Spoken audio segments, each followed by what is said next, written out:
So without further ado, I would like to present to you President of Bay Path College, Dr. Carol Leary.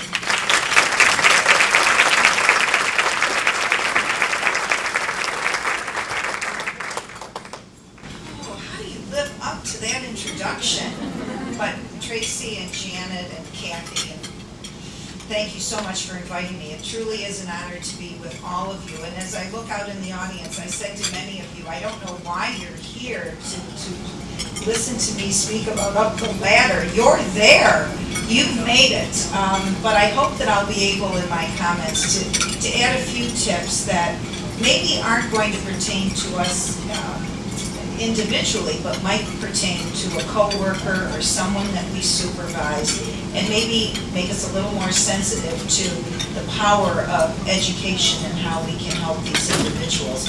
I have to tell you, I learn something every day from the people that I work with, and so hopefully they'll hear a few tips today that I have learned from all of them. But I do send my thoughts to Michelle, because it was Michelle who convinced me that I could be your opening keynote speaker for the series this year. And so let's dedicate today to Michelle. As you can imagine, the theme, the power of education, really resonates with me. And isn't it appropriate that at this time of year, September, that we think about education? Many of you have children that are off to school. Some of you have said goodbye to sons and daughters that have gone off to college. And many of you are in a program or are considering a program. And when you hear when I started my doctorate, you'll know that it's never too late to go back to college. And I'll talk about how that happened for me as an adult woman, and maybe it will inspire you. But know that for me, it's a joy to work at Bay Path College each and every day of my life. And I really have to credit those that I work with, because they have made my life such a joy at college. They are committed, they are smart, and they are very, very talented and loyal people. I love the students. Right after lunch, I'm going to be dancing with our students on the front lawn of the campus, doing the Macarena, the electric slide, and a few other dances, and my staff are here to attest that I have done that in the past. But let me start with a couple of thoughts and statistics about women and education that you may know, you may not know, but sometimes statistics about women in education are important for us to all internalize. First, it's important to know that 60% of all college students in America are women. 40 years ago, it was the reverse. 60% were men. However, this is an interesting fact. Even with 60% of all college students as women, only about 26% of all college presidents are women. When I arrived at Bay Path in December of 1994, 11% of all college presidents were women. Many of them were nuns who were leading Catholic women's colleges. So what is it that is preventing women from leading institutions that are predominantly women? That would be a whole other speech I would love to give, but not for today. Second statistic is that in the early 60s, there were 300 women's colleges in America. Today, as a member of the Women's College Coalition, there are only 50 women's colleges left in the coalition, with maybe a few others who haven't joined the coalition. So maybe 52 women's colleges in America. When I arrived at Bay Path, there were 12 women's colleges in Massachusetts. Today, there are only 6. Pine Manor and Simmons in the Boston area, Wellesley, Mount Holyoke, Smith, and Bay Path College. I truly believe that women's professional chambers and women's colleges are an important part of the educational landscape in this country. We are here with one purpose, right? To advance women. And so I do believe there is a place for single gender institutions. Obviously, I wouldn't be leading one if I didn't believe that, but it is interesting to note how few there are left. And so let's keep this very prized possession. And there is a notion too today in higher education that women of Ivy League colleges can reach the highest pinnacle. Harvard, MIT, Brown. Bates, Georgetown, or not Georgetown, but the University of Pennsylvania, and many more colleges in the Ivy category or in the nationally recognized liberal arts colleges are women. So what is it in those institutions that have been predominantly run by men that are now being run by women? 3 interesting statistics I hope you will remember and take with you. Now, when Michelle asked me to speak, I agreed for a few reasons. First and foremost, she's very, very convincing, but mostly because I do believe that we as women do need to continually learn. Lifelong learning has obviously been a part of my background, but I think the Women's Chamber, the Professional Women's Chamber, is really saying to all of us that we do need to learn from each other, colleague to colleague. And that is why it's so great to see so many of you here today. And you'll know from my remarks how important I think we are to each other. I also said that climbing the ladder doesn't necessarily mean achieving the CEO position, because I truly believe that climbing the ladder may be part of what is in your heart for your own career advancement, but I really believe it is the selection of the environment in which you are personally happy that truly makes you successful and productive. So it doesn't necessarily mean that to be a CEO equates with happiness and success. It truly is finding the right environment for you. And third, as I said, I hope that you will take perhaps some of the tips you learned today, some of the lessons, since this presentation is on education, some of the lessons back to your workplace and use them with those that you supervise and those that you work with. So Michelle, I'm going to start, and I am going to dedicate today to you. What is it that was part of my own career, and this is what Michelle asked me to focus on. What did I learn throughout my career that I could share with you? So to do that, I will have to share with you some parts of my personal life and career, and then I will give a lesson that really I learned from that experience. So the first one I'm going to start with, and I always do, is the importance of my family in encouraging me to pursue education at all levels, primary, secondary, and higher. I did not come from a privileged family. Neither my parents nor grandparents, whom I lived with and my sisters lived with, had a high school education, let alone a college education. But there was one clear message in our family, that education was the most prized of all possessions. And so we received incredible love and encouragement.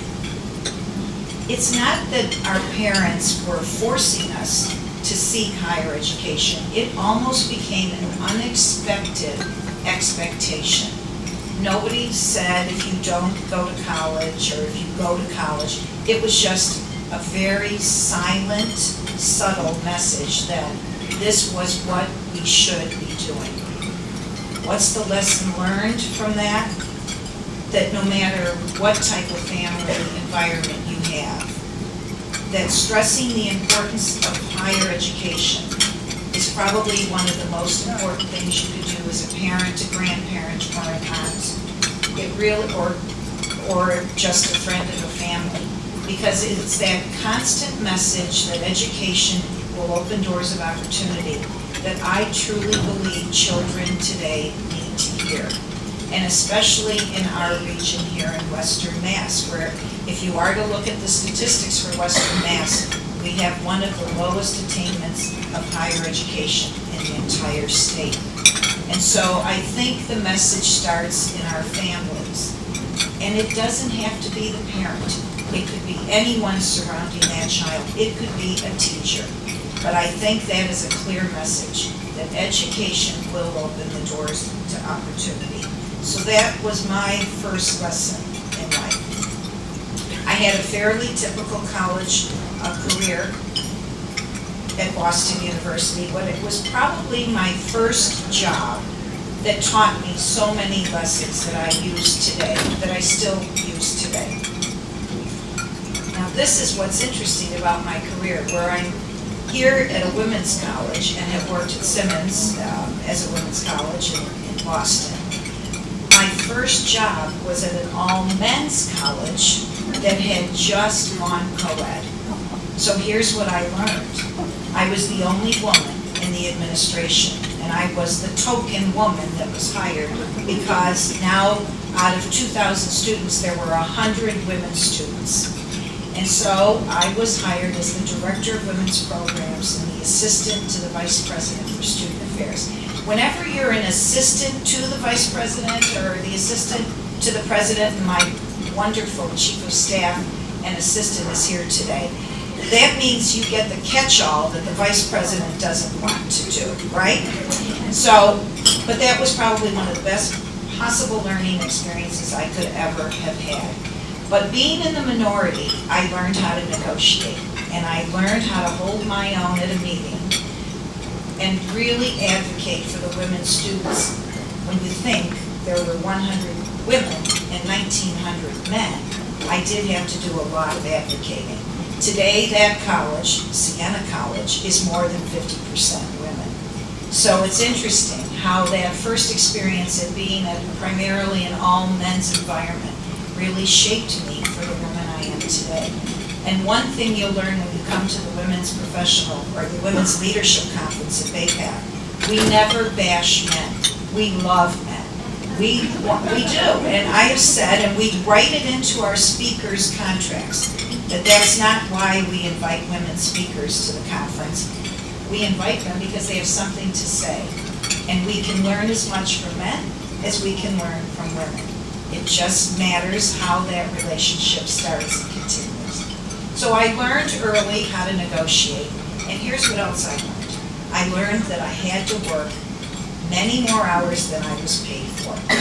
I worked very hard in my job, night and day, but being a young professional, that really taught me how to have persistence, and it taught me how to have incredible stamina for whatever was thrown at me through the rest of my career. I also learned attention to detail. So you heard when I described that I'm a hands-on person, I'm a micromanager. I do get involved in things that probably college presidents normally don't get involved in, but I truly believe that the devil is in the detail. And what I learned from my boss was this, that if the details that I provided were accurate, his trust grew in me every single day. And that is a really important lesson. Look at the detail, because if you hand something in that isn't right to your boss, and it has something wrong, your boss might not trust you explicitly with the next project. You can learn from it. Hopefully you have a boss that's very caring and nurturing and says, okay, just go back, do it again. But that was one thing I learned in my very first job, attention to detail. So the work ethic as a young person, I would have to say, was one of those key characteristics that I think I've carried with me my entire career. So lesson number 2, reach beyond your expectations of yourself and be ready to accept any unexpected opportunities to lead, to volunteer, to go beyond your job responsibilities. I think I did everything imaginable at Siena College, including running conferences. And it was not part of my job, but somebody had to do it, and I did it. And I think having those opportunities and grabbing those opportunities and being around the office after hours and before hours, guess who else is there before and after hours? Your boss. And I think just having my boss ask for my advice, because I was the only one around, was a way for him to see that I could do more than my job description. So that, I think, is a very important lesson in terms of climbing that ladder. Gladly accept additional responsibilities and read your environment. Read your environment. Working hard, but working smart will really pay